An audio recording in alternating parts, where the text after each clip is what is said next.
Trump നേരത്തെ ഒരു H1B1 വിസകൾക്ക് fees കുത്തനെ കൂട്ടി ഒരു പണി നടത്തി. അത് ഇന്ത്യക്കാർക്കാണ് ഏറ്റവും കൂടുതൽ പ്രതിസന്ധി ഉണ്ടാക്കിയത്. ചില്ലറയൊന്നുമല്ല, ഏതാണ്ട് 84 ലക്ഷത്തിലധികം ഇന്ത്യൻ രൂപയാണ് ഇത്തരം പുതിയ വിസകൾക്കായി അപ്ലൈ ചെയ്യുന്നവർ അടയ്ക്കേണ്ടത് എന്നായിരുന്നു ട്രംപിൻ്റെ നിലപാട്. ഇത് പൂർണ്ണമായും ഇപ്പോൾ റദ്ദാക്കിയിരിക്കുകയാണ് US കോടതി എന്നുള്ളതാണ്. ഇത്തരമൊരു കുടിയേറ്റ നിയന്ത്രണ നയങ്ങളുടെയൊക്കെ ഭാഗമായാണ് ട്രംപ് നടപ്പിലാക്കിയത്. അത് വലിയ കുത്തനെയുള്ള വർധനമായിരുന്നു. നേരത്തെ പറഞ്ഞത് ഇന്ത്യക്കാർക്കൊക്കെ വലിയ തിരിച്ചടിയായി അത് മാറിയ പശ്ചാത്തലം കൂടി ഉണ്ടായിരുന്നു. ബോസ്റ്റണിലെ US ഡിസ്ട്രിക്ട് ജഡ്ജ് ലിയോ സോറോക്കിനാണ് കുത്തനെയുള്ള ഈ വർധന നിയമവിരുദ്ധമാണെന്ന് വിധി എഴുതിയത്. ഇത്രയും വലിയ തുക ഫീസായി ഈടാക്കാൻ ഭരണകൂടത്തിന് നിയമപരമായ അധികാരമില്ല എന്ന് കോടതി ചൂണ്ടിക്കാട്ടുകയാണ്. 20 ഡെമോക്രാറ്റിക് സ്റ്റേറ്റുകളിലെ അറ്റോർണി ജനറൽമാർ സംയുക്തമായി നൽകിയ ഹർജിയിലാണ് കോടതിയുടെ ഈ നിർണായക വിധി. US കോൺഗ്രസിൻ്റെ അനുമതിയില്ലാതെയാണ് ഫീസ് വർദ്ധിപ്പിച്ചതെന്നും ഇത് പ്രസിഡന്റിന്റെ അധികാര പരിധിക്ക് പുറത്താണെന്നും കോടതി നിരീക്ഷിച്ചു.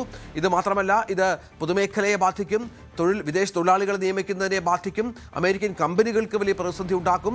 ഇന്ത്യക്കാർക്കും ഈ വിഷയത്തിൽ ആശ്വസിക്കാം. ഇതിൻ്റെ ഏറ്റവും വലിയ ഗുണഭോക്താക്കൾ ഇന്ത്യയിലാണ്.